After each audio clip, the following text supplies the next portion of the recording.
नमस्कार, मी संजय आवटे. आवाज महाराष्ट्राचा विशेष कार्यक्रमात तुमचं स्वागत. आज पुन्हा नवी गाज, नवा आवाज. आज अर्थातच सगळीकडे चर्चा आहे ती मंत्रिमंडळाचा विस्तार झालेला आहे केंद्रामधल्या, आणि बऱ्याच दिवसानंतर हा जो विस्तार झालेला आहे त्याच्यामुळे नवे 19 मंत्री, 5 जणांना डच्चू, या सगळ्या बातम्या आहेत. हे जे 19 नवे मंत्री आहेत ते 10 राज्यांमधले आहेत, आणि त्यामध्ये महाराष्ट्राचा विचार केला तर अर्थातच रामदास आठवले यांना मंत्रिपद मिळालेलं आहे. त्यामुळे बरेच दिवस रामदास आठवले जी काही आपली इच्छा, स्वप्न वगैरे बोलत होते ते अखेर पूर्ण झालेलं आहे. शपथ घेताना पण त्यांनी छान विनोद केला. पण एकूण रामदास आठवले मंत्रिपदी आरूढ झालेले आहेत. त्यामुळे ही एक महत्त्वाची बातमी महाराष्ट्रासाठी आहे.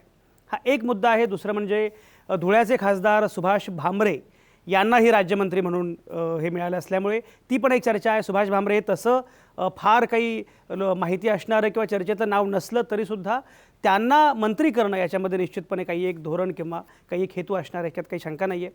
प्रकाश जावडेकरांचं प्रमोशन झालेलं आहे. राज्यमंत्री होते ते कॅबिनेट मंत्री झालेले आहेत.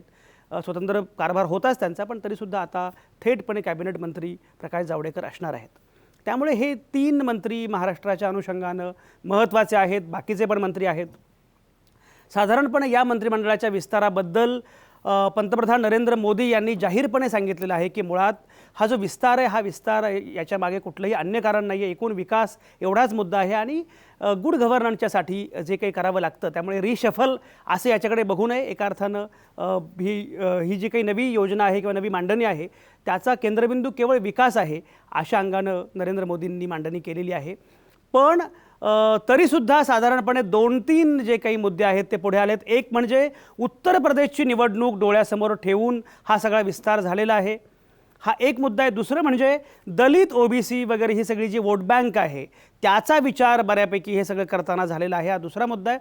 आणि तिसरं म्हणजे मुंबई महापालिकेसह बाकी राज्यांमधल्या पण काही राजकारणाचा संदर्भ या सगळ्याला आहे. म्हणजे सुभाष भामरे धुळ्याचे असणं आणि एकनाथ खडसे यांची एक्झिट याचा पण काही संबंध आहे असंही लोक बोलत आहेत की आता त्याच भागामध्ये एक वेगळा नेता जर पुढे आला तर मग कदाचित एकनाथ खडसेंच्या सगळ्या आव्हानांना किंवा बाकी गोष्टींना काही फार अर्थ उरणार नाही. या सगळ्या अंगांनी ही चर्चा फार महत्त्वाची आहे. त्यामुळे केंद्रात नवे मंत्री, नव्या समीकरणांची जंत्री असा आपला विषय आहे. आणि ही नक्की सगळी नवी समीकरणं काय असणार आहेत, हे 19 चेहरे नक्की काय आहेत, ज्यांना डच्चू मिळाला ते चेहरे नक्की काय आहेत, या सगळ्या अंगांची चर्चा फार महत्त्वाची आहे. आणि ही सगळी चर्चा करण्यासाठी नेहमीप्रमाणे माझ्यासोबत आहेत नामवंत पाहुणे. नीला लिमे माझ्या शेजारी बसलेले आहेत, काँग्रेसच्या प्रवक्त्या आहेत. आणि काँग्रेसची एकूण या सगळ्या संदर्भातली काय भूमिका आहे, कारण उत्तर प्रदेश निवडणुकांच्या अनुषंगानं काँग्रेसनं पण आता नवे काही चेहरे सगळे उतरवायचे रिंगणामध्ये असं ठरवलं आहे. त्यामुळे नीला लिमे या संदर्भात काय म्हणतायत ते जास्त ऐकणं मला महत्त्वाचं वाटतं. भाजपचे प्रवक्ते मधू चव्हाण आपल्यासोबत असणार आहेत. कॉम्रेड भालचंद्र कांगो हे कम्युनिस्ट नेते आहेत, ते आपल्यासोबत असणार आहेत. शैलेंद्र खरात हे राजकीय विश्लेषक आहेत, तेही आपल्यासोबत असणार आहेत. आणि गेल्या काही दिवसांपासून आपण जाणीवपूर्वक एक प्रेक्षक या चर्चेमध्ये ॲड केलेला आहे की चर्चेमध्ये प्रेक्षकाची पण भूमिका महत्त्वाची आहे. फेसबुक लाईव्हवर आम्ही जो प्रोमो टाकतो किंवा विषयाची जेव्हा सांगतो की विषय कुठला आहे तेव्हा त्याच्या अनुषंगानं सर्वोत्तम प्रतिक्रिया ज्या वाचकाची, ज्या प्रेक्षकाची असेल त्याला आम्ही मुद्दाम या चर्चेमध्ये फोनवरून बोलावतो. त्यामुळे मिलिंद कांबळे हे या चर्चेमध्ये असणार आहेत. मिलिंद कांबळे हे तरुण आहेत, आणि जाणीवपूर्वक मी त्यांना बोलवलं आहे की तरुण जे सगळे विचारी तरुण आहेत ते कसं बघतात या सगळ्या विस्ताराकडं, या मांडणीकडे, या एकूण राजकारणाकडं. त्यामुळे त्यांची भूमिकासुद्धा महत्त्वाची असणार आहे.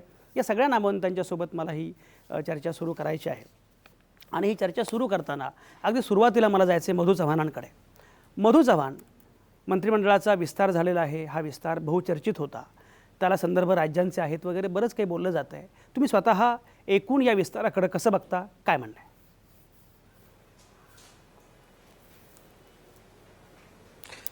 साधारणतः एकूण कायद्याप्रमाणे 82 मंत्री केंद्रीय मंत्रिमंडळात असणं आवश्यक आहे. पण आता जे मंत्रिमंडळ होतं माननीय नरेंद्र मोदींच्या नेतृत्वाखाली ते साधारणतः माझ्या माहितीप्रमाणे 62 मंत्री होते. आणि त्यामुळे एकूण एखाद्या मंत्र्यांकडे जर 2-3 खाती असतील तर त्याला ते प्रभावीपणे काम करणं, जर त्याची इच्छा असेल तरी कार्यक्षमता किती असली तरी वेळ आणि कामाचा व्याप याचा त्या ठिकाणी समन्वय होत नसल्यामुळे मंत्र्यांची वाढ करणं अत्यंत आवश्यक आहे. सुरुवातीच्या काळामध्ये कुठल्याही मंत्रिमंडळ, मग त्या ठिकाणी पंडित जवाहरलाल नेहरूंचं मंत्रिमंडळ सोडत त्याच्यानंतर सुद्धा मंत्रिमंडळाचे 2 उद्देश असतात विस्तार करण्याचे. एक, वेगवेगळ्या खात्याला कार्यक्षम माणूस मिळणं, राज्यांना प्रतिनिधित्व मिळणं, आणि त्याचप्रमाणे सर्व देशातल्या ज्या विविध जाती जमाती आहेत त्यांना सुद्धा सत्तेमध्ये त्या ठिकाणी वाटा मिळणं, असा समतोल साधारणपणे कुठलाही त्या ठिकाणी सम्यक विचार करणारा पक्ष आणि त्या पक्षाचा नेता पार्लमेंटमधला विचार करतो. त्यामुळे आता जो विस्तार झालेला आहे तो कोणी प्रत्येकाने आपापल्या परीने विश्लेषण या देशामध्ये करावं, बरोबर. प्रत्येकाचा अधिकार आहे. परंतु आता जे त्या ठिकाणी केलेला आहे विस्तार, तो विस्तार जो केलेला आहे तर सर्व जाती धर्माच्या लोकांना त्या ठिकाणी प्रवेश मिळावा. आता कोणाला काही अर्थ लावता येईल. उदाहरणार्थ त्या ठिकाणी भामरेंची निवड केलेली आहे ती काहीतरी खडसेंना शह देण्यासाठी. 40 वर्ष ज्या खडसेंनी पक्षाची सेवा केली आणि त्यांचा प्रभाव त्या ठिकाणी आहे, त्यामुळे असलं दुष्ट राजकारण पक्षांतर्गत भारतीय जनता पार्टी आपापसातल्या कार्यकर्त्यांमध्ये कोंबडी झिंजवण्याचं आम्ही कधी करत नाही, अजिबात करत नाही. हा एक मुद्दा झाला. आणि म्हणून याकडे आपण कुठल्याही प्रकारचा एकूण विकास हा करावा. उदाहरणार्थ आता प्रकाश जावडेकरांना राज्यमंत्री होते, त्यांना स्वतंत्र निर्णय घेण्याचे अधिकार होते, परंतु कॅबिनेट दर्जा, कारण जे काही 2 वर्ष ज्या सगळ्यांनी म्हणजे थोडा तरतम भाव असतो कोणाच्याही कार्यक्षमतेत, ज्याने कोणी प्रभावी काम केलेलं आहे त्याच्यामध्ये प्रकाश जावडेकर एक आहेत आणि म्हणून त्यांना कॅबिनेट दर्जा दिलेला आहे. गेली 2 वर्ष त्यांच्या खात्याचं अतिशय सुंदर काम चाललेलं आहे. बरोबर. मधू चव्हाण हे सगळे मुद्दे पोहोचले. मधू चव्हाण हे सगळे मुद्दे पोहोचले. नीला लिमे, मला सांगा की मुळामध्ये ज्या पद्धतीची मांडणी मधू चव्हाण करतायत त्यामध्ये सगळ्या जातींचा, धर्मांचा, राज्यांचा सगळा समतोल हा एक मुद्दा फार महत्त्वाचा आहे. आणि प्रकाश जावडेकरांचं प्रमोशन याच्या अनुषंगानं सुद्धा ते जे म्हणाले ते अतिशय महत्त्वाचं आहे. नीला लिमे, तुम्ही काँग्रेसची भूमिका म्हणून कसं बघताय, काय म्हणणं आहे? मधू चव्हाण एक ज्येष्ठ भाजपचे नेते आहेत, महाराष्ट्रातले सुद्धा एक महत्त्वाचे व्यक्ती आहेत. त्यांनी सांगितलं आधी 62 लोक होते, आता 79 झाले आहेत. कारण कायदा असं सांगतो की 82 पर्यंत एक्सपान्शनची, विस्ताराची मुभा आहे. मी त्यांना एक आठवण देऊ इच्छिते, पार्टी विथ डिफरन्स, आम्ही एक वेगळा पक्ष असं ज्यांनी खूप इतके दिवस स्वतःला प्रोजेक्ट केलं, पुढे आणलं, ते वारंवार हे म्हणत होते की आमचं कॅबिनेट हे खूप छोटं असेल. आणि ते छोटं याचा त्यांनी इतका मोठा गाजावाजा केला होता. आणि दुसऱ्यांना त्यांनी संधी साधू म्हटलं होतं. इतकं फक्त मी एक त्यांना आठवण करून देते. बरं, त्यांना आता कळलं की जेव्हा अनेक पक्ष सोबत असतात तेव्हा कसा कसा विचार करावा लागतो, त्यांनी खूप चांगल्या रीतीने मांडलं. पण ही आठवण करून देणं मला गरजेचं वाटतं. आपण ह्या विस्ताराकडे जर नीट पाहिलं तर पंतप्रधान असं म्हणालेले आहेत, हे रिशफल नाही, एक्सपान्शन आहे, हा विस्तार आहे आणि हा विकास आहे. मला एक असं म्हणायचं आहे की आपण म्हणता की एक मंत्री अनेक जबाबदाऱ्या घेऊ शकत नाही, त्याला न्याय देऊ शकत नाही, म्हणून आपण हे करतो. आपण मला सांगा, आपल्या महाराष्ट्रात घेऊया, ही जर तुमची नीती आहे, गृहमंत्री आणि मुख्यमंत्री इतके दिवस एकच आहे. अहो, महिला संघटनेचं पण मी काम करते. आपण एक बघा, किती दिवस महिला संघटना आहे म्हणतायत की अहो महिलांवरचे अन्याय अत्याचार बघा. एकच उदाहरण फक्त त्याचं देते, आपण अद्याप ते केलेलं नाही आहे. मग हा विकास जर आपल्याला तिकडे साधायचा आहे, थोडं इथं पण थोडं लक्ष द्या. आता हा कोणती उद्दिष्ट ठेवून झाला आहे? मला असं वाटतं सर्व वर्तमानपत्रांमध्ये उत्तर प्रदेशबाबत आलेलं आहे, कोणत्या चेहऱ्यांना पुढे आणलेलं आहे, त्याच्यामध्ये मायावतींसारख्या नेत्यांनी त्यांचं म्हणणं त्याच्यामध्ये मांडलेलं आहे. मला असं वाटतं स्पष्टपणे यूपीच्या निवडणुका समोर ठेवून, आणि मुख्य म्हणजे मागच्या एकच पूर्ण करते, 2 वर्षामध्ये जी एक आपल्याला सातत्याने भाजपनी जो टेंबा मिरवला होता की आता आम्ही असे 19 पर्यंत पुढे जाणार आहोत, त्याला जी उतरती कळा आहे, मला असं वाटतं त्याचा एक प्रयत्न आहे की आता आपण हे चेहरे पुढे आणून आपलं काहीतरी. नीला लिमे, तुमचे मुद्दे पोहोचलेले आहेत. मधू चव्हाण, मला एक सांगा की तुम्ही जे म्हणता आहात ते सगळ्यांना मान्य आहे, पण नीला लिमे असं म्हणतायत की म्हणजे तुम्हाला आता समजलं की काय प्रकारे मंत्रिमंडळ असतं आणि आम्ही काय सगळं. बरं, तेव्हा विशेषतः जेव्हा आघाडी सरकार होतं तेव्हा तर कंपल्शन्स आणखी वेगळी असतात. मधू चव्हाण, तुम्हाला असं वाटतं का की याच बाकीच्या पक्षांच्या पावलांवर पाऊल ठेवून तुम्ही पुढे चाललेले आहात, त्यापेक्षा वेगळं राजकारण काही करत नाही आहात, हा जो आक्षेप आहे, काय म्हणणं आहे मधू चव्हाण?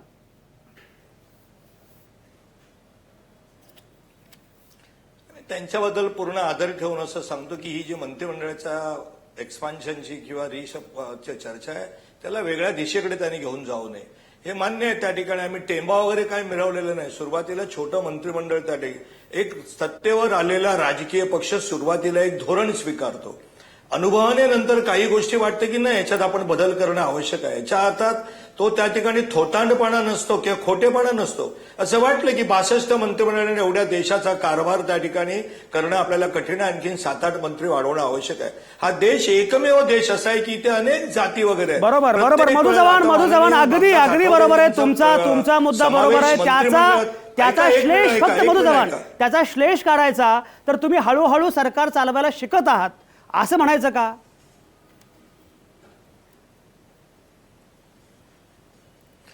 नक्की तुम्ही त्याचा अर्थ काढू शकता. त्याचा सरकार चालवायला शिकणं म्हणजे माननीय पंतप्रधान हे कधी त्या ठिकाणी पार्लमेंटमध्ये गेलेले नव्हते. अटल बिहारी वाजपेयी, लालकृष्ण अडवाणी किंवा पूर्वीचे जे मंत्री होते त्या एनडीएच्या काळातले इव्हन जॉर्ज फर्नांडिस असतील नव्हत्या. आणि म्हणून सुरुवातीला काही गोष्टी आपण ठरवल्या, त्या ठरवलेल्या गोष्टीमध्ये बदल करणं आवश्यक आहे. बरोबर मधु चव्हाण मुद्दा पोहोचला. कॉम्रेड भालचंद्र कांगोंना मला या चर्चेमध्ये आणायचंय. कॉम्रेड भालचंद्र कांगो, मधु चव्हाण जे म्हणतायत की आता हळूहळू आम्ही सुद्धा शिकतो आहोत सरकार कसं चालवायचं असतं आणि संसदेमध्ये न गेलेले पंतप्रधान पहिल्यांदा संसदेमध्ये गेले. ही सगळी जी मांडणी मधु चव्हाण करतायत, तुम्हाला असं वाटतं का की हळूहळू चुकत पण हे सरकार शिकण्याचा प्रयत्न करतंय, पुढे चाललेले आहेत आणि पंतप्रधानांना संसदेचा यापूर्वीचा अनुभव नसल्यामुळे त्यांना थोडा वेळ लागतोय शिकायला, असं काही कॉम्रेड कांगो वाटतंय का? मधु चव्हाण स्वतः सांगतायत, काय म्हणणं आहे? नाही, दोन गोष्टींची चर्चा करण्याची आवश्यकता आहे. Minimum government and maximum governance अशी घोषणा देऊन मोदी राज्यावर आलेले आहेत. आता 79 मंत्र्यांचं जम्बो गव्हर्नमेंट हे त्या घोषणेशी किती सुसंगत आहेत ह्याचं एक्सप्लेनेशन त्यांनी द्यायला पाहिजे. दुसरा मुद्दा त्यांनी सांगितला आहे की ह्या मंत्रिमंडळ विस्ताराकडे तुम्ही विकास म्हणून बघा. कोणाचा विकास? मंत्रीपद ज्यांना मिळाली आहेत त्यांचा विकास का आता हे लोक काम करणार आणि नंतर विकास होणार अशी अपेक्षा आम्ही बाळगायची? हा प्रश्न आहे.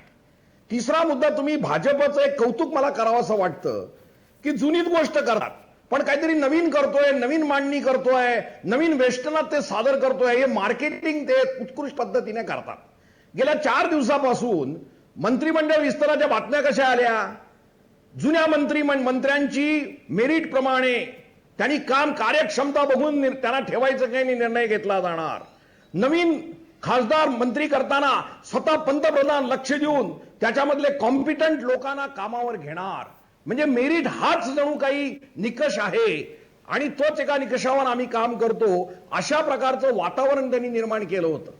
वर्तमानपत्रांनी ज्यांना राजकारणाची अपरिहार्यता माहिती आहे त्यांनी खरं म्हणजे वॉर्निंग पण दिली होती की उत्तर प्रदेशचं निवडणूक डोळ्यापुढे ठेवून, जातीय समीकरण डोळ्यापुढे ठेवून तुम्ही मंत्रीपद देऊ नका कारण त्याचा कार्यक्षमतेवर परिणाम होतो. अशा प्रकारचे लेख वर्तमानपत्रात मी वाचलेले आहे. आता मंत्रिमंडळ जे विस्तार झाला त्याच्यामध्ये उत्तर प्रदेशला निवडणुका लक्षात घेऊन जास्त देण्यात आलेला आहे. अपना दलच्या अनुप्रिया पटेलला घेण्यात आलेला आहे आणि त्या बेसिसवरच त्यांचा पक्ष सामील करून घेण्यात आलेला आहे. मुंबई महानगरपालिका डोळ्यापुढे ठेवून आणि सध्या दलित आणि आंबेडकर वाद्यांमध्ये जो असंतोष आहे तो लक्षात घेऊन रामदास आठवलेंची वर्णी लागलेली आहे. म्हणजे जे अपरिहार्यता आहे भारतीय राजकारणाची, जी मधु चव्हाणांनी बरोबर सांगितली की जाती जमाती सगळ्यांचा विचार करून तुम्हाला या देशात राजकारण करावं लागतं, ती अपरिहार्यता भाजपने स्वीकारली.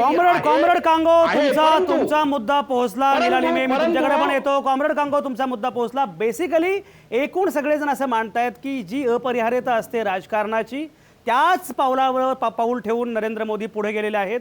वेगळं काही करण्याचं किंवा काय जे त्यांनी सांगितलं होतं तसं काही घडत नाहीये. डॉक्टर शैलेंद्र खरात आपल्यासोबत आहेत. डॉक्टर शैलेंद्र खरात हे पॉलिटिकल सायन्सचे प्राध्यापक आहेत, पुणे विद्यापीठामध्ये शिकवतात, संशोधक आहेत. डॉक्टर शैलेंद्र खरात, मला सांगा, हा जो विस्तार आहे तो विस्तार एक पॉलिटिकल सायंटिस्ट म्हणून तुम्ही कसं बघता, काय म्हणणं आहे? 2-3 गोष्टी मी या विस्ताराबद्दल सांगेन. एक तर पुढच्या वर्षीच्या राज्यांच्या निवडणुका डोळ्यासमोर ठेवून या मंत्रिमंडळाच्या विस्तारासंदर्भात काही निर्णय घेतले गेलेले आहेत. आत्ताच कॉम्रेड कांगोनी सांगितलं त्याप्रमाणे उत्तर प्रदेशला महत्त्वाचं स्थान त्याच्यात दिलं गेलं आहे. गुजरातमधनं काही पटेल समाजाच्या मंत्र्यांची त्याच्यामध्ये वर्णी केली गेलेली आहे. तिसरा मुद्दा म्हणजे दलित मतदारांना खुश करण्यासाठी एकूण 5 दलित लोक ह्या 19 लोकांमध्ये आहेत नवीन ॲडिशन्समध्ये, असं आपल्याला दिसतं. दुसरा मुद्दा ह्याच्याविषयी मला असं दिसतो की ह्या सरकारमध्ये जो एक अंतर्गत संघर्ष आहे, जो सरकार स्थापन झाल्यानंतर काही दिवसात जास्त पुढे यायला लागला, तो म्हणजे एका बाजूला विकास आणि दुसऱ्या बाजूला हिंदुत्वाचा अजेंडा. तर तो संघर्षही ह्याच्यामध्ये आपल्याला दिसतोय. म्हणजे एका बाजूला कथेरिया हे जे उत्तर प्रदेशचे मंत्री आहेत, त्यांनी काही धार्मिक पोलरायझेशनला बळकटी देणारी विधानं केली होती, त्यांना हटवलेलं आहे. त्याचबरोबर अमित शहा हे तिथल्या एकूण उत्तर प्रदेशच्या धार्मिक राजकारणाला पुष्टी देणारी विधानं त्यांच्या पक्षाच्या प्लॅटफॉर्मवर सुद्धा करताना दिसतात. त्यामुळे मला असं वाटतं ह्या दोन गोष्टी ह्याच्यातनं पुढे येताना दिसत आहेत. मधू चव्हाण, मला सांगा, जी मांडणी आता सगळे विचारवंत प्रवक्ते सगळेजण करतायत, त्याच्यामध्ये वारंवार काही गोष्टी अधोरेखित होत आहेत. त्यातली पहिली गोष्ट अशी आहे की एक म्हणजे तुम्ही त्याच प्रस्थापित मळलेल्या वाटेवरून चालता आहात, एक, आणि दुसरं म्हणजे एकीकडे दलितांना खुश करण्याचा प्रयत्न, पण त्याचवेळी हिंदुत्वाचा अजेंडा मात्र कायम. हे जे कन्फ्युजन आहे, ही जी संदिग्धता आहे पक्षाची, मधू चव्हाण काय म्हणणं आहे? आगामी काळातलं राजकारण तुमचं कसं असणार आहे?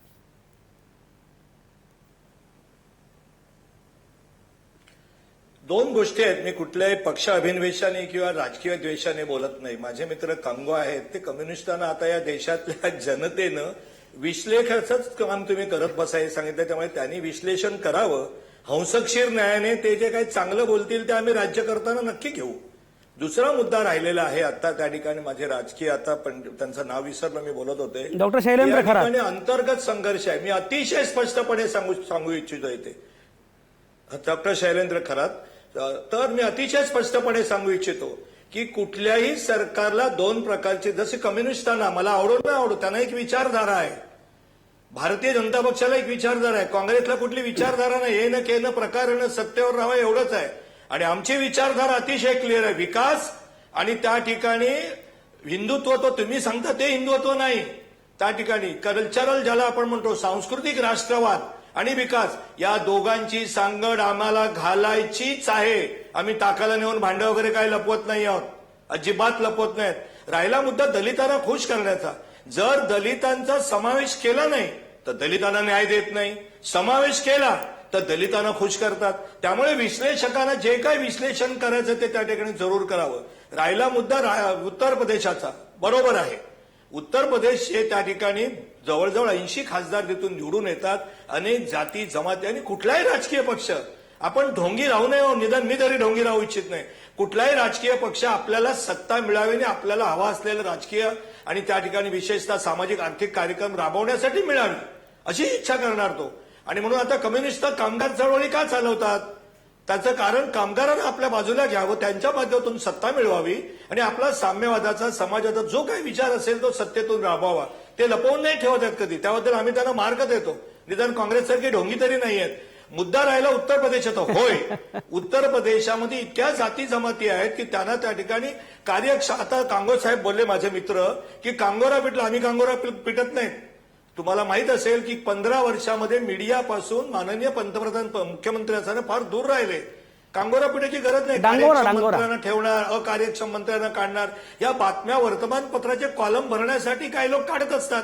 आणि म्हणून एकच वाक्य सांगतो प्लीज. आणि म्हणून उत्तर प्रदेशातल्या निवडणुका नाही तर उत्तर प्रदेशाला त्या ठिकाणी कमी प्रतिनिधित्व मिळालं असेल, कमी प्रतिनिधित्व द्यावं असेल तर दिलेलं आहे.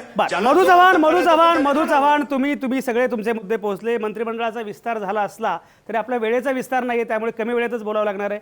पण नीला लिमे त्यांनी काँग्रेसच्या अनुषंगाने जी मांडणी केली की तुम्ही खोटारडे आहात, तुम्ही ढोंगी आहात, तुम्हाला फक्त निवड विचारधारा नाही, फक्त सत्ता चालवायचं एवढंच माहिती आहे, आणि आम्ही डांगोरा पिटत नाही, ते सारखं कांगोरा कांगोरा म्हणत होते. बहुतेक भालचंद्र कांगोंचा तो परिणाम असणार आहे की ते डांगोराला कांगोरा म्हणत होते. भालचंद्र कांगो बघा, तुमच्यामुळे शब्द बदलतात. नीला लिमे, मला सांगा की ही सगळी जी मांडणी मधू चव्हाण करतायत, काँग्रेसच्या अनुषंगाने जी भूमिका मांडलेली आहे, काय म्हणणं आहे सांगा. खरोखरच मधू चव्हाणजी खूपच स्पष्ट आणि मनात आहे ते बोलतात. इतक्या सरसकट ढोंगी काँग्रेस पक्षाला म्हणणं, तुम्हाला विचारधाराच नाही आहे. मला काही, फक्त आपण ज्येष्ठ आहात, साधा आपण मला सांगा, मिश्र अर्थव्यवस्था आपण स्वीकारली पंडित नेहरूंच्या पासनं, ती विचारधारेचा भाग नव्हता का? त्यावेळी रिसोर्सेस, मूलभूत सुविधा आपण आपल्या उभ्या करूया आपलं आपण सुईपासनं तयार करूया हा विचारधारेचा भाग नव्हता का? शास्त्रीय गोष्टींचा आपण विकास करूया, कामगारांना न्याय देऊया, ह्या विकासाच्या गोष्टी नव्हत्या का? विषमता कमीत कमी राहावी याकरता आपण काही करूया हा विकासाचा भाग नव्हता का? इंदिराजींनी समाजवाद हा शब्द आणला, हा काही विचारधारेचा भाग नव्हता का? मला असं वाटतं थोडंसं आपण जे घडलंय ना त्याच्याबद्दल तुम्हाला वाटतं ते बोला, पण निदान डोळे उघडे ठेवून तर बोला. आपण सरसकट अशी विधानं करता आणि दुसऱ्या बाजूला आपण लक्षात घ्या, याचा अर्थ आपली जनता इतकी अंध आहे, इतकं त्यांना कळत नाही. जी जगातली सगळ्यात मोठी लोकशाही आहे त्यांनी 60 वर्ष निवडून दिलं हो अशा लोकांना की ज्यांना विचारधारा नाही, जे भ्रष्टाचार करतायत आपल्या नियमानुसार, आपल्या म्हणण्यानुसार. मला वाटतं थोडंसं आपण काही लोकांबद्दल पण आदर ठेवून बोलावं. मला 2च गोष्टी विचारायच्या आहेत. पहिली गोष्ट, आपण म्हणता की विकास हा समोर ठेवून विस्तार झाला. ठीक आहे, ऑल राईट. आपण हे लक्षात घ्या की आपण न्याय देतात, आपल्यात अंतर्गत काही नाही. अहो, काँग्रेस सरकार असताना परराष्ट्र मंत्री हे अतिशय महत्त्वाची गोष्ट होती. अगदी त्याचा सचिव आणि परराष्ट्र मंत्री, मग तर नरसिंहरावजी असू देत, नटवरसिंगजी असू देत, लोकांना माहीत असायचं त्यांचे विचार काय आहेत, ते काय बोलतात, ते सचिव काय बोलतात हेही माहिती असायचं. आज सुषमा स्वराजजी त्या तुमच्या विरोधी पक्ष नेत्या होत्या संसदेत, कुठे आहेत त्या? त्यांचा साधा फोटो सुद्धा दिसत नाही. मला असं वाटतं त्या काय म्हणतात, पाकिस्तानबद्दल त्यांचं काय म्हणणं आहे, पठाणकोटबद्दल काय म्हणणं आहे, कुठे जरा सुद्धा बाहेर येत नाही. आणि आपण म्हणता की आमच्याकडे अंतर्गत काही नाही आहे, लपवा छपवी नाही आहे. मला असं वाटतं थोडंसं याबाबत आपण स्पष्टीकरण दिलं पाहिजे. लोक हे पाहत आहेत. दुसरं मला असं वाटतं की पोर्टफोलिओ आपण ज्यांना ज्या जबाबदाऱ्या देत आहात त्यांचं, अहो जेव्हा जयराम रमेशजी पर्यावरण मंत्री होते त्यावेळी ते केवळ काँग्रेसचे म्हणून पाहिलं जात नव्हतं, त्याबाबतचा अभ्यास होता. स्मृती इराणीजी आपल्या मंत्री आहेत, VK सिंग अजून आहेत की जे आपण म्हणता की आम्ही फूटपाडं धोरण घेणार नाहीत. काय उद्गार काढलेले आहेत त्यांनी? साध्वी निरुपमा अजून तुमच्या कॅबिनेटमध्ये आहेत, काय उद्गार काढले होते त्यांनी? आणि तुम्ही दलित मंत्री घेताय, हा देखावा नाही तर दुसरं काय आहे? इला लिमे, तुमची मांडणी फार विस्तारानं तुम्ही केली. ही सगळी चर्चा आपल्याला करायची आहे. मुख्य म्हणजे महाराष्ट्रामधून रामदास आठवले यांची निवड, सुभाष भामरेंची निवड आणि प्रकाश जावडेकरांचं प्रमोशन, याचा अर्थ काय हे पण आपण बोलणार आहोत. तुम्ही कुठंच जाऊ नका. आता या क्षणी मी घेतोय एक छोटासा ब्रेक. तुमचं पुन्हा एकदा स्वागत. आपण चर्चा करत होतो केंद्रात नवे मंत्री, नव्या समीकरणांची जंत्री. जम्बो मंत्रिमंडळ जर करायचं होतं तर मग छोटं मंत्रिमंडळ आणि बाकीच्या गोष्टी कशाला बोललात, तुमचं वेगळेपण काय, अशा प्रकारची टीका सगळेजण करतायत. आणि मधू चव्हाण मात्र ठामपणे भाजपची भूमिका सांगतायत की असं नाही, जर सरकार चालवायचं असेल तर या सगळ्या गोष्टी आणि हा सगळा समतोल सांभाळणं आवश्यक असतं. ही सगळी चर्चा करत असताना मधू चव्हाण, मला एक सांगा की मुळामध्ये आत्ता नीला लिमेंनी जी काही मांडणी केली आणि त्यांनी सगळे संदर्भ देत की यांना विचारधारा कशी आहे वगैरे वगैरे, मधू चव्हाण काय उत्तर आहे?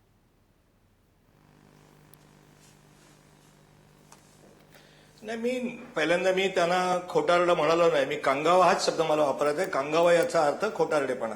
मुळामध्ये लिमेताई, तुम्हाला मी सांगू इच्छितो, तुमचं बरोबर आहे काही प्रमाणात. सुरुवातीच्या काळात पंडित जवाहरलाल नेहरूंनी त्यांच्यावर 1917च्या क्रांतीचा परिणाम असल्यामुळे त्यांनी समाजवाद आणला, पंचवार्षिक योजना सुरू केल्या. नेहरू हे स्वप्नदर्शी होते, भ्रष्ट नव्हते. चुकीचे धोरण त्यांनी स्वीकारले असतील पण स्वतःशी धोरणाशी ते प्रामाणिक होते. परंतु त्या म्हणजे भाकरा नांगल धरण आहे, सुई वगैरे नाही, असं जर उत्पादन झालं असतं तर 1962च्या चीनच्या युद्धामध्ये आपल्या सैनिकांना पायामध्ये बर्फामध्ये चालण्यासाठी बूट पण मिळाले नाहीत. त्याच्यावर मी टीका करत नाही. राहिला मुद्दा समाजवादी त्या ठिकाणी शब्द आणायचा, फार मोठ्या समाजाच्या उद्देशाने आणला नाही. 1971 साली ज्यावेळेला श्रीमती इंदिरा गांधींनी गरिबी हटावचा नारा दिला आणि त्यावेळचे संघटना काँग्रेसचे त्यावेळचे असलेले SK पाटील असतील, मोरारजी देसाई असतील, निजलिंगप्पा, ही जे चौकडी होती ज्याला नंतर काँग्रेस झाली, तर त्यांना त्या ठिकाणी काँग्रेस दुभंगल्यानंतर 14 बँकांचं राष्ट्रीयकरण केलं गेलं. प्रिव्ही पर्स बिल, संस्थानिकांचे तनखे रद्द केले गेले. उद्देश चांगला होता, त्याच्यामध्ये मुळीच शंका घेतली नाही. त्यावेळेला अटल बिहारी वाजपेयी सगळ्यांनी त्याला पाठिंबा दिला होता की हे संस्थानिकांचे तनखे वगैरे बंद करा, सगळ्या गोष्टी. परंतु नंतर जे 1975, 78, 80च्या नंतर आता तुम्ही सत्तेची गोष्ट करता, मी टीका करत नाही. मी असं म्हणत नाही काँग्रेस अगदी बेलगाम किंवा दिशाहीन चालत होती. दिशा होत्या काँग्रेसला. स्वर्गीय नरसिंहराव यांच्या मंत्रिमंडळाने आधुनिक काळाला अनुरूप अशाची आर्थिक स्थिती स्वीकारली. ती दिशाहीन नव्हती. परंतु श्रीमती सोनिया गांधींच्या हातात सत्ता आल्यानंतर ऐकलं का कोणी त्या ठिकाणी मनमोहन सिंग यांचं? आणि म्हणून तुम्हाला धर तुम्ही हिंदुत्ववादी नाही, धर तुम्ही त्या ठिकाणी मुस्लिमवादी नाही, धर निधर्मीवादी नाही, हा सगळा अहो, गोंधळ सर्व झाला धर्म तुमचा. समभावी त्या आहे. शहाबानू केसमध्ये धर्म तुम्ही- मधु निरपेक्ष चव्हाण आहे. मधु चव्हाण त्याचवेळेला काँग्रेस शहाबानू मधु चव्हाण ऐका मधु चव्हाण ऐका, ऐका, सर्वसमावेशकता माझं ऐका, माझं सर्वसमावेशकता ऐका, हीच ताई. लाईन आहे माझं असं ताई कोणी ऐका. म्हटलं तर काय तुम्ही तुमचं मला- काय म्हणणं आहे? सर्वसमावेशकता नाही, हीच नाही, लाईन माझं आहे ऐका ना. असं मी काँग्रेस त्यांना असं म्हटलं तर सांगतोय तुमचं काय म्हणणं की आहे? आता मला एवढंच म्हणायचं, रामदास आठवले ना, नाही सर्वसमावेशकता ही लाईन असणारी अपीजमेंट, आम्ही कोणाचं अपीजमेंट नाही करत. आता एकच ओळ सांगतो फक्त की आता रामदासजी आठवलेनं घेतलेलं आहे, मुळामध्ये त्या ठिकाणी आमच्या बरोबर त्यांची युती आहे. आज तुम्ही पाहिलं रामदासजी आठवलेनं घेतल्यानंतर शिवसेनेची तुम्हीच पण आता आहे. आपल्या बातमीपत्रामध्ये सुरुवातीला सांगितलं आहे की कुठे कुठे त्यांना आरपीआय कार्यकर्त्यांनी आनंदोत्सव साजरा केला. अहो रामदासजी आठवलेनं त्या ठिकाणी शरद पवार साहेबांनी सडवलं सगळ्यांनी, त्यांचा दुरुपयोग करून घेतला, आम्ही त्यांचा सन्मान केलेला आहे. तुम्ही काय सांगता आम्हाला? आणि म्हणून आम्ही तो एक मुद्दा पुन्हा सांगतो जो तुम्ही सांगताय शिवसेनेचा पण करायचा की होता 62 थोडा लोकांचं सन्मान. घेतलं, सुरुवातीला सांगितलं ते केलं नाही, आम्ही सांगितलं. मिलिंद आणि कांबळे दुसरी गोष्ट आपल्यासोबत आहेत. अशी बरोबर एकच मधु गोष्ट चव्हाण ताई मधु सांगतो चव्हाण की तुमचा विरोधी तुमचा मुद्दा परराष्ट्र तुमचा मंत्री मुद्दा स्वराज्यांना पूर्ण मान आहे. मिलिंद चव्हाण तुमचा मधु चव्हाण तुमचा मुद्दा पोहोचला. मिलिंद कांबळे आपल्यासोबत आहेत. मिलिंद कांबळे हे प्रेक्षक म्हणून आपल्यासोबत आहेत आणि फोनवरून असणार आहेत. मिलिंद कांबळे काय भूमिका आहे बोला. सगळ्यात पहिल्यांदा मी जे नवीन नियुक्त झालेले मंत्री आहेत त्यांचं अभिनंदन करतो. आणि आजच्या प्रोग्रामचा जो मेन विषय आहे की केंद्रात नवे मंत्री आणि समीकरणांची गंतरी, तर याचं उत्तर आहे येस. जे आज जे मंत्रिमंडळ विस्तार झालेला आहे तो फक्त उत्तर प्रदेशच्या निवडणुका डोळ्यासमोर ठेवून नाही झालेला, तो राजस्थानच्या इलेक्शन डोळ्यासमोर ठेवून झालेला आहे. त्याच्यानंतर 2019च्या इलेक्शन डोळ्यासमोर ठेवून झालेला आहे. तर आणि बीजेपीचा सगळ्यात मोठा बीजेपीनं सोशल इंजिनिअरिंगवर भर दिला. जे बीएसपीनं 2009 साली केलं, 2004 साली केलं, तेच भाजपा आता करू इच्छिते. त्यासाठी त्यांनी महेंद्रसिंग पांडे हे जे ब्राह्मण समाजाचे आहेत खासदार, त्यांना उत्तर प्रदेशमधल्या ब्राह्मण चेहरा म्हणून समोर आणले. त्याच्यानंतर अनुप्रिया पटेल आहेत, त्यांना ओबीसीचा चेहरा म्हणून समोर आणले. आणि रामदास आठवले आणि अजून बाकीचे एक दोन जे खासदार आहेत त्यांना शेड्यूल कास्ट किंवा दलित या समाजाचा चेहरा म्हणून समोर आणलेला आहे. पण बीजेपीला एक समजलं पाहिजे, बीजेपीचं जे सोशल इंजिनिअरिंग आहे ते त्या सोशल वेलफेअरसाठी नाही. बीजेपीचं जे सोशल इंजिनिअरिंग आहे ते त्यांना सत्ता हवे, पॉवर हवे, not for social welfare or welfare state. त्यामुळं मला असं म्हणायचं आहे की रामदास आठवलेंना जे त्यांनी मंत्रिपद दिलंय हे जर त्यांना जर रामदास आठवलेंची जर युती अगोदरच होती तर त्यांनी 2014 साली किंवा 2015 साली द्यायला पाहिजे होतं. रामदास आठवलेंना आता समोर आणण्याचं कारण काय? उत्तर प्रदेशच्या निवडणूक समोर येत आहेत. उत्तर प्रदेशमधल्या दलितांना एक चेहरा आहे मंत्रिमंडळात जो त्यांच्या जवळ असेल, जो त्याचा ग्राउंड लेवलला जास्त संपर्क असेल अशा लीडरला. बरोबर बरोबर. मिलिंद कांबळे तुम्ही आमच्या सोबत राहा. तुमचा मुद्दा मिलिंद कांबळे पोहोचलेला आहे. मिलिंद कांबळे तुम्ही आमच्या सोबत राहा. तुमचा मुद्दा पोहोचलाय मिलिंद. डॉक्टर शैलेंद्र खरात, मला एक सांगा की मगाशी नीला लिमेंनी उल्लेख केला, तो उल्लेख फार महत्त्वाचा आहे. तो होता शिवसेनेचा. म्हणजे महाराष्ट्राच्या अनुषंगानं आपण आता या सेगमेंटमध्ये बोलणार आहोत आणि शिवसेना हा अतिशय महत्त्वाचा घटक पक्ष आहे. म्हणजे रामदास आठवले आमच्यासोबत आहेत असं मधु चव्हाण म्हणतात, त्यांचा सन्मान केला पाहिजे वगैरे. त्या सन्मानाबद्दल काय बोलायचं ते बोललं जाईल. पण शिवसेना पण बरोबर आहे. शिवसेनेला विचारात घेतलं नाही असं उद्धव ठाकरे स्वतः म्हणाले. आता राज्याचं मंत्रिमंडळ, मुंबई महापालिका निवडणूक हे सगळं आहे. अशा वेळी शिवसेनेकडे ज्या प्रकारे बघितलं जातं आहे, शिवसेनेची भूमिका ज्या पद्धतीनं बदलते आहे, डॉक्टर शैलेंद्र खरात काय म्हणणं आहे? शिवसेनेकडे येण्याच्या आधी मी मगाशी जो मुद्दा मांडला आणि त्याच्याविषयी नंतर थोडी चर्चा झाली, त्याच्या थोडक्यात त्याच्याविषयी बोलतो. तो म्हणजे भाजपमधल्या अंतर्गत संघर्षाचा. आणि तो संघर्ष मी असं म्हणलं विकासवाद आणि हिंदुत्ववाद यांच्यामध्ये आहे. तर एका बाजूला तो संघर्ष नाही आहे, तो एका बाजूला सुसंगतीही आहे, मधु चव्हाण जसं मगाशी म्हणाले. पण ती संघर्ष ह्या अर्थानं आहे की हिंदुत्वाचं जे हिंदू ध्रुवीकरणाचं राजकारण आहे ते भाजपला सत्तेपर्यंत देत नाही. हे भाजपच्या लक्षात आल्यानंतर मग भाजपने वेगवेगळ्या व्यूहरचना करायला सुरुवात केली. आणि त्याच्यातली एक व्यूहरचना ही विकासाच्या राजकारणाची आहे. आणि त्याच्यामुळे एका बाजूला हिंदुत्वाचं राजकारण आणि विकासाचं राजकारण ह्याच्यात एका पातळीवर आपल्याला एक टेन्शन, एक ह्याच्यामध्ये एक विसंवादसुद्धा दिसून येतो.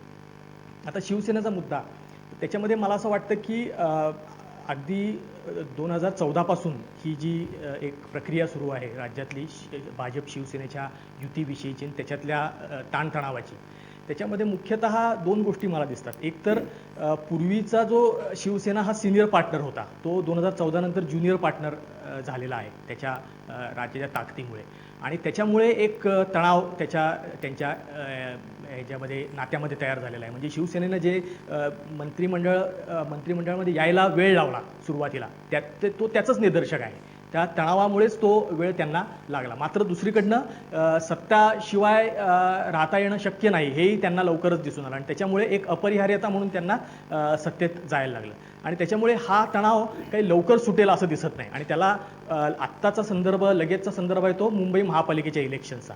आणि त्याच्यामध्ये जशी मगाशीपासून चर्चा होती की रामदास आठवलेंना मंत्रिमंडळात स्थान देऊन मुंबईमधल्या दलित मतांसाठीची एक व्यूहरचना भाजपने तयार केलेली दिसते आक्रमकपणे, आणि तो एका प्रकारे शिवसेनेला इशारा देण्याचाच एक भाग भाजपचा आहे असं दिसून येतं. आणि त्याच्यामुळे ही भाजप शिवसेनेमधली जी अस्थिरता आहे ती अजून काही काळ तरी चालू राहील असं मला दिसतंय. कॉम्रेड भालचंद्र कांगो, मला एक सांगा की महाराष्ट्राबद्दल आता आपण बोलतो आहोत, शिवसेनेच्या अनुषंगानं डॉक्टर शैलेंद्र खरातांनी त्यांचं मत निरीक्षण नोंदवलं आहे. कॉम्रेड भालचंद्र कांगो, जे 3 आत्ता मंत्री आपण ज्यांचा विचार करतो आहोत महाराष्ट्राच्या अनुषंगानं, एक म्हणजे प्रकाश जावडेकरांचं प्रमोशन, खासदार सुभाष भामरे मंत्रिपदी आणि रामदास आठवले मंत्रिपदी, या तिघांकडे तुम्ही कसं बघताय, काय म्हणणं आहे? नाही, सर्वप्रथम मी मधू चव्हाणांना आठवण करून देतो की निवडणुकीमध्ये आपण निवडून आलो, 31% मतं घेऊन आपल्याला राज्य मिळालं, म्हणून आपण सगळ्यांचा पराभव केला किंवा जे निवडणुकीत हारले ते संपले अशा मस्तीत त्यांनी विचार करू नये. त्रिपुरा आणि केरळामध्ये अजूनही डाव्या पक्षांचं राज्य आहे, आणि डाव्या पक्षांची जी वैचारिक भूमिका आहे त्याचं दबदबा किती आहे हे संघाचा ज्या पद्धतीने विचारसरणीवर जो हल्ला डाव्यांचाच होत असतो त्याच्यावरनं त्यांच्या लक्षात येईल. एवढंच फक्त मला नम्रपणे नमूद करायचं आहे. महाराष्ट्रामधल्या 3 बदलांबद्दल मला बोलायचं आहे. भारतीय राजकारणामध्ये मंत्रिमंडळामध्ये औद्योगिक घराण्यांचा फार मोठा प्रभाव असतोय, आपण लक्षात घेतलं पाहिजे. नीरा राडिया टेपमध्ये मनमोहन सिंगांच्या गव्हर्नमेंटवर आणि नंतर रिलायन्सचा पेट्रोलियम मंत्रालयामध्ये असणारा हस्तक्षेप याची चर्चा सध्याही चालू आहे. माझे मित्र प्रकाश जावडेकर यांचं प्रमोशन झाल्याबद्दल अभिनंदन करताना मला फक्त एवढंच म्हणायचं आहे की या 2 वर्षामध्ये पर्यावरणाच्या संदर्भात जयरामांनी घेतलेली जी कडक भूमिका होती ती त्यांनी किती पातळ केली आणि किती उद्योगधंद्यांना पर्यावरण मंजुऱ्या मिळवून दिल्या, त्याचे परिणाम पुढे काय होणार आहेत ह्याचा अभ्यास नंतर करावा लागेल. पण उद्योगपतींना खुश करण्याबद्दल त्यांना मिळालेलं बक्षीस आहे असं माझं असेसमेंट आहे. दुसरीकडे रामदास आठवलेंच्या संदर्भात मी आधीच म्हटलं की महानगरपालिकेच्या निवडणुका, मुंबई महानगरपालिकेच्या निवडणुका आणि सध्या दलित समाजामध्ये असलेला जो प्रचंड असंतोष आहे त्याला थोडंफार काय्यात ठेवून आपल्या जवळ ठेवायचं हा त्याच्यामधला हेतू आहे. आणि मुख्य म्हणजे शिवसेनेला वगळणं, शिवसेनेला न विचारणं, हे भाजपने आता शिवसेनेला आम्ही 25 वर्षांना मोठे आहोत आणि छोटे आहात असं अप्रत्यक्षरित्या सांगितलेलं आहे. आणि मुंबई महानगरपालिकेमध्ये शिवसेनेबरोबर जायचं की नाही याच्यामध्ये जे अंतर्भिन्नता आहे भाजपची त्याचं इंडिकेशन आहे. माझं स्वतःचं असेसमेंट असं आहे की राज्याच्या मंत्रिमंडळ विस्तारामध्ये शिवसेनेला स्थान देऊन कुठेतरी अपीजमेंट केलं जाईल, कारण का मुख्यमंत्री साधारणतः शिवसेनेची जुळून द्यावं या मताचे आहेत, परंतु बाकीचे मंडळी नाही. तेव्हा मुंबई महानगरपालिकेमध्ये शिवसेना आणि बीजेपी यांचा तणाव हा महाराष्ट्रामधल्या येत्या काळामधल्या बदलत्या राजकारणाची एक नांदी आहे आणि त्याचे दूरगामी परिणाम संभवतात असं मला जाणवतं. माझं स्वतःचं मत बरोबर. असंही आहे. कॉम्रेड कांगो, तुमचा मुद्दा पोहोचलेला आहे. मधू चव्हाण, मला सांगा, प्रकाश जावडेकरांच्या अनुषंगानं जो उल्लेख मधू चव्हाणांनी केला, कॉम्रेड कांगोंनी केला, तो उल्लेख आता व्हॉट्सॲपवर, सोशल मीडियावर पण बऱ्यापैकी व्हायरल होतो आहे. आणि लोकांचं असं म्हणणं आहे की पर्यावरण मंत्री जो असतो, म्हणजे पी साईनाथांनी एके ठिकाणी असं म्हटलं होतं की अनेक उद्योजक असं जाहीरपणे म्हणतात की प्रकाश जावडेकरांमुळे आमचा उद्योग आम्हाला सुरू करता आला. तर पी साईनाथांनी त्या लेखामध्ये असं म्हटलं होतं की पर्यावरण मंत्र्याचं काम हे केव्हापासून झालं, उद्योगांमध्ये उलटपक्षी पर्यावरणाचे अडसर उभे केलेच पाहिजेत आणि पर्यावरणाच्या अनुषंगाने आग्रही असलं पाहिजे. पण प्रकाश जावडेकरांनी मात्र हे आग्रह दूर केले. ही जी मांडणी कायम होत असते, हा जो आक्षेपाने टीका आहे प्रकाश जावडेकरांच्या अनुषंगानं, म्हणून त्यांना प्रमोशन मिळालं. मधू चव्हाण कसं बघताय, काय म्हणणं?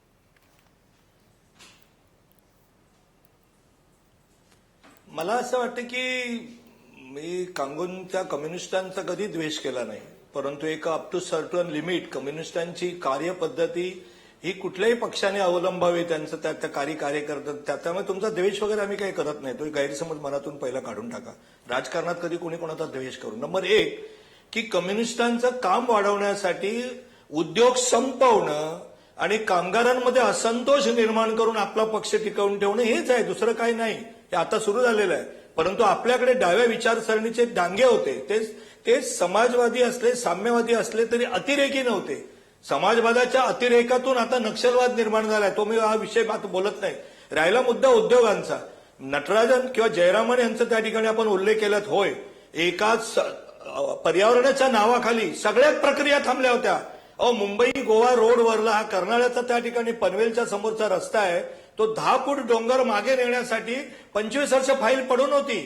पर्यावरणाचा आम्ही ऱ्हास करायला निघालेलो आहोत आणि म्हणून त्यांना प्रमोशन मिळाले. अतिशय हास्यास्पद आहे आणि मला असं वाटतं अविचाराने केलेलं भाष्य आहे. तुम्हाला तुमच्याबद्दल आदर ठेवून सांगतो, उद्योग या देशातले वाढलेच पाहिजेत, परंतु कुठल्या तरी एखाद्या कारणासाठी फाईल वर्षानुवर्ष ठेवून द्यायची आणि त्या ठिकाणी ते अडवून ठेवायचे, त्या फाईलवर बसायचं. त्यामुळे पर्यावरणाचं रक्षण होत नाही. आणि म्हणून ह्या पर्यावरणाचा विचार आणि प्रकाश जावडेकरांनी केलेल्या कामाचा विचार हा खरंच तुम्हाला माझी विनंती आहे की एकदा त्या विषयातले तज्ज्ञ आणून त्याची एकदा चर्चा महाराष्ट्राला आणि देशाला करू. अगदी मधू चव्हाण, हा तुमचा मुद्दा मान्य स्वीकारलेला आहे. पर्यावरण मंत्र्यांचं काम काय याच विषयावर एक चर्चा आपण ठेवूया. काहीच मुद्दा नाही त्याच्यामध्ये, काही हरकत नाही. भालचंद्र कांगो, मला सांगा की तुम्ही जयराम रमेशांचा उल्लेख केला आणि प्रकाश जावडेकरांचा उल्लेख केला. या दोघांच्या कार्यपद्धतीमध्ये काय खरंच फरक आहे आणि प्रकाश जावडेकर काय चूक करतायत? उद्योगांना परवानगी देणं आणि उद्योजक खुश होणं म्हणजे काही अमानवी आहे किंवा काही राष्ट्रद्रोह आहे असं काही तुम्हाला वाटतं का? काय अडचण काय त्याच्यात? नाही, हा प्रश्न प्रताप जावडेकर किंवा जयराम असा व्यक्तिगत नाहीये, असंच वाटतंय त्यांना. मुद्दा लक्षात घेतला पाहिजे की आज आधुनिक विकास प्रक्रियेमध्ये पर्यावरण हा अत्यंत कळीचा मुद्दा झालेला आहे. आज आपण जे निर्णय घेऊ त्याचा परिणाम 50 किंवा 100 वर्षानंतर होणार आहे आणि जाणवणार आहे आणि त्याची तेव्हा जी किंमत चुकवावी लागणार आहे तेव्हा निर्णय घेणारे लोक नसतील. आजचीच पेपरची बातमी बघा की बेजिंगमध्ये आणि शांघायमध्ये बेसुमार कन्स्ट्रक्शनला परवानगी दिल्यामुळे विहिरी आणि बोअरवेल्स काढल्यामुळे तिथल्या जमिनीमध्ये 5 ते 6 फूट शहरं खचतायत आणि त्यामुळे तिथे आता कडक निर्णय बांधकामाचे घेतल्याशिवाय पर्याय नाही असा निष्कर्ष त्यांना काढावा लागतोय. त्यामुळे पर्यावरणाच्या संदर्भात पूर्वीप्रमाणे उद्योग फ्रेंडली राहताना देखील त्याचे गंभीर परिणाम काय होणार आहेत? उदाहरणार्थ आता CRZ आहे, मुंबईमध्ये मेट्रो काढावी का CRZ रस्ता काढावा हा पृथ्वीराज चव्हाणांपासून वाद आहे. या CRZचे काय परिणाम होतील, मुंबईमधल्या समुद्रावर काय परिणाम होतील, मुंबईवर परिणाम काय होतील, ह्याचा गंभीरपणे विचार करण्याची गरज आहे. आणि म्हणून ही घाई करून चालणार नाही. मला वाटतं हाच मूलभूत फरक दोघांमध्ये होता. जयरामांना उद्योगधंद्यांना अडचण झाली की त्यांना अडचणीत आणणारे सगळेच मंत्री हे त्यांना अडथळा आणणारे किंवा भ्रष्टाचार करणारे किंवा उद्योगधंद्याविषयी आकस असणारे. बरोबर तुमचा मुद्दा पोहोचला. मधू चव्हाण, मला एक सांगा की मुळामध्ये हे सरकार हे उद्योजकांचं सरकार आहे, ते सामान्य माणसाचं सरकार नाही, ते शेतकऱ्यांचं कामगारांचं सरकार नाही, असं जे वारंवार एक परसेप्शन तयार करण्याचा प्रयत्न विरोधी पक्षनेते करत असतात. तुम्ही जे काही बोलता आहात ते त्यालाच एका अर्थानं बळ देणार आहे असं वाटतं का?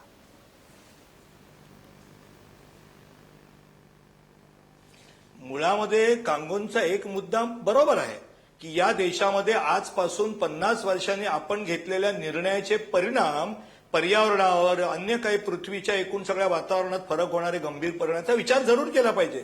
असे कुठले प्रकल्प त्या ठिकाणी केले त्याची चर्चा जरूर केली पाहिजे.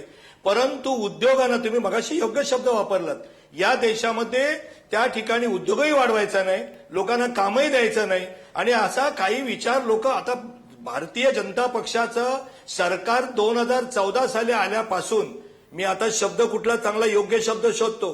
असे टपून बसलेले आहेत काही लोक, कधी एकदा चुकतोय आणि आम्ही त्या ठिकाणी त्यांना बोलतोय असं झालंय. पाण्यातून काढलेल्या माशासारखे काही लोक तडफडतायत आता त्या ठिकाणी सत्ता गेल्यामुळे, आणि त्याचे परिणाम आहेत. मला सांगा, या देशामध्ये पर्यावरणाचा ऱ्हास होईल असे प्रकाश जावडेकरांनी कुठले निर्णय केले जाहीर करा जाहीर, त्याच्यावर चर्चा करा. कॉम्रेड कांगो बोला. मधू चव्हाण कॉम्रेड कांगो बोलतायत. कॉम्रेड कांगो बोला. काही करायचं मधू चव्हाण कॉम्रेड कांगो बोलतायत. कॉम्रेड कांगो बोला. 2005 साली आदिवासींना जंगल जमीन देण्याचा आणि आदिवासी गावांना पेसाचा अधिकार देण्याचा कायदा झाला. आज महाराष्ट्रामध्ये या कायद्याची अंमलबजावणी शून्य झालेली आहे. माझ्या माहितीप्रमाणे 30% जंगल जमीन ही दुसऱ्या वापरासाठी अलगदपणे काढून देण्यात आलेली आहे. ज्या महाराष्ट्रामध्ये जंगलाचं प्रमाण कमी आहे तिथे हे प्रश्न निर्माण झालेले आहेत. हेच ओरिसामध्ये घडलेलं आहे, हेच इतर ठिकाणी घडत आहे. हे आपण लक्षात घेतलं पाहिजे. याला प्रकाश जावडेकर व्यक्तिशः जबाबदार आहेत असं माझं बिलकुल म्हणणं नाही, परंतु एकंदरीत जो उद्योगधंद्यावरचा जबरदस्त ड्राईव्ह करून बरोबर. कॉम्रेड कांगो, तुमचा मुद्दा पोहोचला. डॉक्टर शैलेंद्र खरात मला एकच मुद्दा घेतो. वेळ संपत आलेला आहे. एकच सेकंद घेतो. बोला. उद्योगधंदे वाढले म्हणजे रोजगार वाढतो, ही जुनं समीकरण चूक आहे. हे माझे मित्र चव्हाण यांनी आज राहुल बजाज यांचं जर भाषण ऐकलं तर लक्षात येईल. उद्योगात गुंतवणूक होती आहे, परंतु रोजगार वाढत नाहीत, असं कम्युनिस्ट नाहीत असे राहुल बजाज म्हणतायत. याचं भान त्यांनी ठेवावं. बरोबर. गेल्या 2 वर्षात रोजगार कमी झालेले आहेत अशी आकडेवारी आहे. डॉक्टर शैलेंद्र खरात मला एक सांगा की मुळामध्ये ही जी नावं आहेत, म्हणजे रामदास आठवलेंचा फायदा काय आणि सुभाष भामरे हे नाव कसं काय आलं असेल, कसं बघताय तुम्ही? सुभाष भामरे या नाव खरं आहे तुमचं म्हणणं की आपण कधीच ऐकलेलं नाही आणि फारसं परिचित नाही. त्याची 2-3 त्यांच्या नावाच्या इन्क्लुजनची 2-3 कारणं सांगता येऊ शकतात. एक तर खडसे यांच्या जाण्यानंतर उत्तर महाराष्ट्रातला एक चेहरा हा सत्तामध्ये सामावून घेणं हे एक कंपल्शन त्याच्या मागे दिसतं. दुसरं म्हणजे भामरे हे मराठा आहेत आणि त्याच्यामुळे एक मराठा कार्ड पुढे केल्याचं ही एक त्याच्यातनं व्यूहनीती दिसते. तिसरी गोष्ट त्यातनं अशी दिसते की एकूणच, आणि हे सगळ्या ह्या विस्ताराला हे ॲप्लिकेबल आहे खरं तर, की पॉलिटिकल लाईटवेट्स ह्यांना सगळ्यांना मंत्रिमंडळात स्थान देणं आणि त्याच्यातनं मोदींचं जे काही एकूण सर्वोच्च स्थान आहे त्याला धक्का न पोचेल असं बघणं, अशी एक सगळी व्यूहनीती या सगळ्याच याच्यामध्ये दिसते. आणि ती अगदी डॉक्टर शैलेंद्र खरात तुम्ही शेवटचं वाक्य बोललात, पण तो मुद्दा खरं म्हणजे फार महत्त्वाचा होता. अगोदर बोलला असता तर त्याच मुद्द्यावर चर्चाही करता आली असते. निलाली, मी मला सांगा, तुम्हाला काहीतरी बोलायचं आहे, 30 सेकंद आहेत, बोला आणि मग आपण समारोप करू. 2च मुद्दे बोलायचे आहेत. पहिली गोष्ट, आपण उद्योगांबद्दल आणि आता कॉम्रेड कांगो जे म्हणाले त्यांनी बरंच व्यवस्थितपणे त्याचं निवेदन केलं. फक्त एकच मला म्हणायचं आहे, सामान्य लोकांना दिसते ती गोष्ट, आपण उद्योगधंद्यांमध्ये जेव्हा असं असतं की कामगारांची देणी दिल्याशिवाय तुम्ही एखादा उद्योग बंद करू शकत नाही. आजच्या तारखेला मालकाने फक्त लिहून द्यावं लागतं नवीन तरतुदीनुसार की आम्ही नंतर तुम्हाला ही देणी देऊ आणि विषय संपतो. मला असं वाटतं मानवी चेहरा नावाची जी गोष्ट काँग्रेस पक्षाच्या काळात आली, मुक्त अर्थव्यवस्था करताना सुद्धा ती मुक्त जाऊन मोकाटपणाकडे चाललेली आहे, ह्याचं हे उघड लक्षण आहे. दुसरं मला असं बोलायचं आहे की जे आपण महाराष्ट्राच्या राजकारणाबद्दल बोललो की शिवसेना हा इथे तुमचा मित्र आहे. जेव्हा एखादा छोटा पक्ष प्रादेशिक तुमच्याबरोबर येतो भारतीय जनता पक्षाबरोबर, तेव्हा तो संपतो असं देशभरात दिसतं. काँग्रेस पक्षाने सातत्याने आपल्याबरोबर असलेला जो पक्ष आघाडीतला, मग ते आर पाटील इथे गृहमंत्री झाले, केंद्रामध्ये प्रफुल्ल पटेलजी असतील, शरद पवारजी जे कृषी मंत्री होते त्यांना सन्मानाची वागणूक दिलेली होती. सगळे मुद्दे पोहोचले. एकूण ही चर्चा अतिशय महत्त्वाची होती आणि सगळ्याच नामवंतांनी केलेली मांडणी फार महत्त्वाची आहे. म्हणजे मधू चव्हाण जे म्हणाले की आम्ही शिकतो आहोत एका अर्थानं, किंवा गव्हर्नरचा अनुभव आम्हाला कमी आहे, संसदेमध्ये पंतप्रधान पहिल्यांदाच गेलेले, ते शिकतो आहोत, पण सर्वसमावेशक विकासाच्या दिशेनं आणि सांस्कृतिक राष्ट्रवाद सांभाळत आम्ही पुढे जातोय हे आम्ही लपवत नाही. उत्तर प्रदेशच्या अनुषंगानेही त्याला संदर्भ आहे हेही त्यांनी मान्य केलं. हा मुद्दा फार महत्त्वाचा होता. कॉम्रेड भालचंद्र कांगोंनी जी मांडणी केली त्यामध्ये पर्यावरणाचा आणि उद्योगांचा, रोजगारांचा त्यांनी फार चांगला आढावा घेतला. नीरल लिमेंनी सुद्धा मांडणी करताना काँग्रेसची विचारधारा याच्यावर प्रामुख्यानं त्यांची मांडणी होती. आणि शैलेंद्र खरातांनी एक मुद्दा जो मांडला तो मुद्दा असा होता की जाणीवपूर्वक सगळीकडच्या छोट्या लोकांना मोठं करायचं. मग इंदिरा गांधी असताना सुद्धा हा आरोप सातत्यानं व्हायचा की इंदिरा गांधींना याच पद्धतीनं सगळे राज्यस्तरावरचं नेतृत्व खुजं पाहिजे, त्याशिवाय आपल्याला मोठं स्थान मिळणार नाही. ही जी टीका होत होती ती आता नरेंद्र मोदींबद्दल पुन्हा एकदा होते आहे. हे सगळे मुद्दे फक्त मुद्दाम नोंदवले की या विस्ताराच्या निमित्तानं हे सगळे मुद्दे पृष्ठभागावर आलेले आहेत. हे यातला कुठला मुद्दा खरा कुठला मुद्दा खोटा असं अजिबात नाही आहे, पण हे सगळे मुद्दे अतिशय महत्त्वाचे. ही चर्चा करणाऱ्या सगळ्या नामवंतांचे अतिशय मनापासून आभार. आज थांबूया इथंच. पुन्हा भेटू उद्या रात्री 8 वाजता तुमच्या आतल्या आवाजासह. पाहत आणि ऐकत रहा आवाज महाराष्ट्राचा.